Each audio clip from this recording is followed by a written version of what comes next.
bali nandito na naman tayo for today's video, episode 2 na ng ating Project Isla. Ayan, ito, bali ito na yung mga nagamasan ko mula dito sa kabila na to.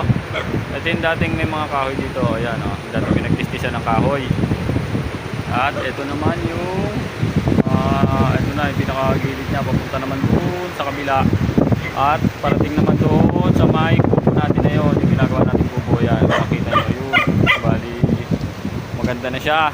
Ayan, pero hindi pa lahat, bali yung pa lang. Ayan, bali o nga pala, bali babatiin ko lang ng isang Happy New Year ang aking boss na nasa ibang bansa ngayon, Boss Anali, at saka po kay Boss Gary. Yan, ayan, bali ito na po siya ngayon. At ito po yung mga makukulit na aso kasama ko, natahol-tahol pa.